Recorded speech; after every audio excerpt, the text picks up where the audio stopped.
Sa panahon sa mga Hudyo, panahon ni Kristo, ang usa ka asawa kung mamatay ng iyang bana niya, mabiyuda na siya, mahimo gid na siyang kabus.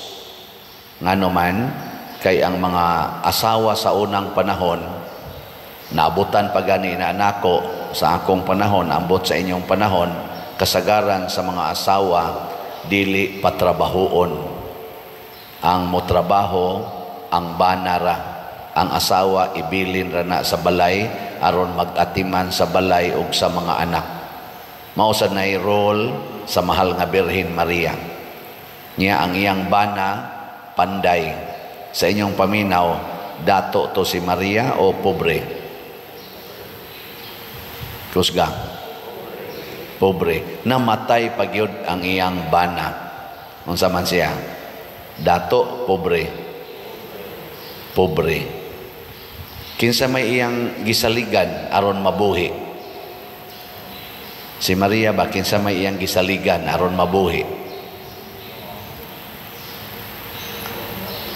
Di man mo motubag. Ang iyang anak si Jesus, kay si Jesus nahimo man sang panday.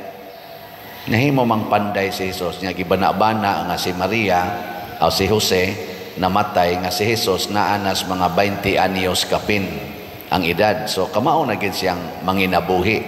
So si Maria kanini ang nag-isip byuda, didto siya na nisalig sa iyang anak. Si Jesus na mo'y iyang gisaligan aron mabuhi. Apan sa dihang si Jesus misugod pagsangyaw, iya na sang gibiyaan si Maria.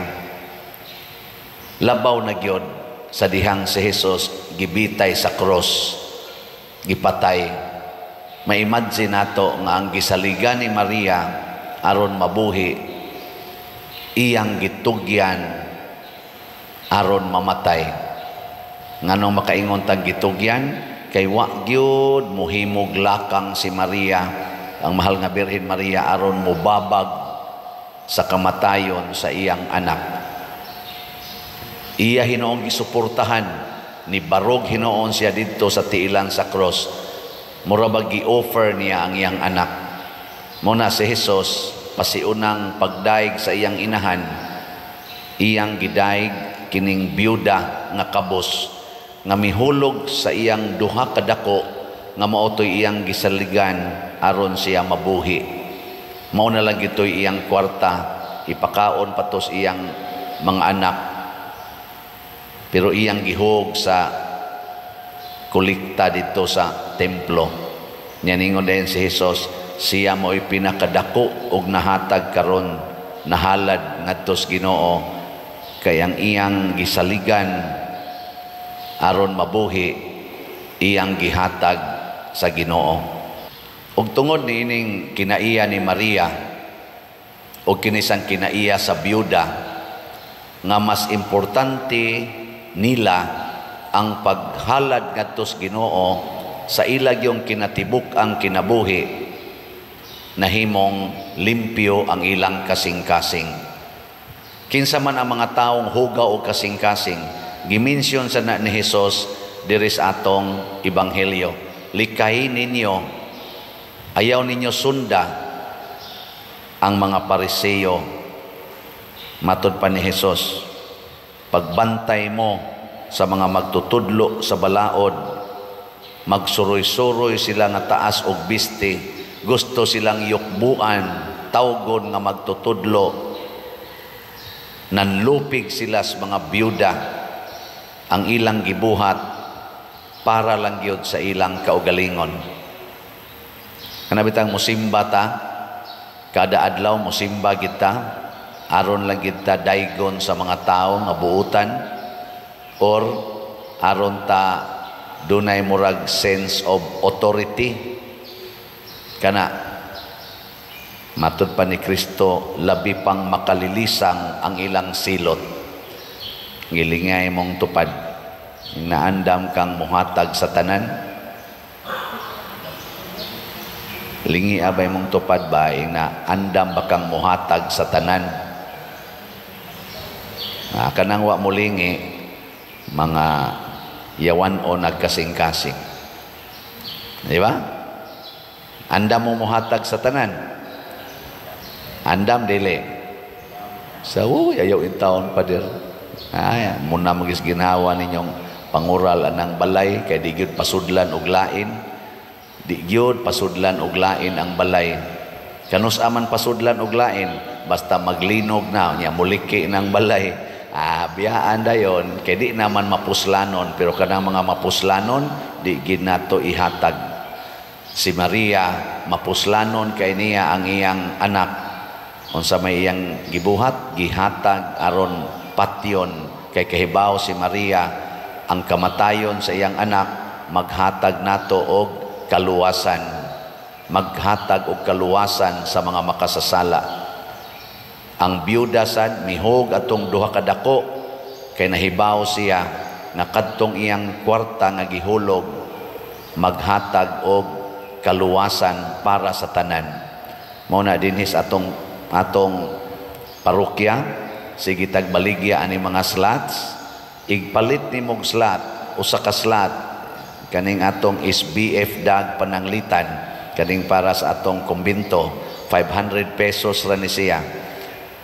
Mao bay imong ibutang sa unahuna nga kining akong 500 pesos kung ako ning ipalit og slot ngadto silang padersyano, makatabang na ni hatag og kaluwasan sa tanan. Ana o dili? Anong inyo makong tutukan? Nya naasad tay Mother Mary's Healing and Deliverance nga slot, MMHD, para sa ni dito sa Kapilinya di Fatima dito sa San Remigio.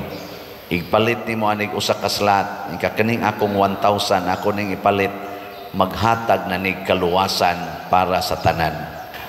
Kining paghatag nato og grasya og kaayuhan sa atong isig katao, mao ni ang makapalimpyo sa atong kasing-kasing. Nya kun malimpyo ang atong kasing-kasing, mao na ang gitawag og kadaugan nato batok sa yawa, batok sa kalibutan. Si San Pablo diri sa unang pagbasa niingon siya ngadto ni Timoteo, natapos na nako ang lumba. Unsa may iyang pasabot, giskidula na siya nga putlan siyang liog, pero iyang gitawag tuog natapos nako ang lumba, nakabot nako ang gadti sa kadaugan, ang purong-purong sa pagkamatarong nga niadtong adlawa iganti kanako sa Ginoo. Dili kahadlok ang gibati ni San Pablo sa iyang martyrdom, kung dili kalipay, dili kahigwaos nga malikay unta ko aning maong kamatayon, kung dili excited siyang mamatay. Kamong mga asawang ni adinhe ug kulatahon mo sa inyong bana, excited mong mamatay o mahadlok mo? Oy, mga asawa, kinsa ninyo nga kung kulatahon mo sa inyong bana, ma-excited mong mamatay kay mo ingon dayon ka, matapos gid nako ang lumba. Tasa kamot. Di usan ni isa. Kamong mga bana, sigihan mo yaw-yaw sa inyong asawa, tiun-tiunan pa mo kutsilyo kay dunggabon mo. Ma-excited ba mong mamatay sa kamot sa inyong asawang buangon? Mga bana, o tamparuso na ninyo. Buang-buang kada katuo kag di kumsokol nimo patyon ti kang animala ka. Ayaw. Matod pang San Pablo, lahos kita sa dag-anan. Limpyuhon ta gining atong kasing-kasing. Ato yung dawaton ang kamatayon para sa kaluwasan sa tanan. Ug mao kana ang kaluwasan nga matod pa sa atong tubag sa Salmo, awiton ko ang imong kaluwasan. Ang kaluwasan gyud sa atong kalag, ang paglimpyo sa atong kasing-kasing, mao'y pinakaimportante, dili ang atong lawasnon nga kaayuhan. Sige, last nga lingi sa imong tupad, ing na atong ihurot og hog sa kolekta ang tanan tang kwarta. Sige, ina ihurot na tughog sa kolekta, timaan nga murag nahigugma kita sa simbahan. Sige, katong nahigugma gyud manindog ta.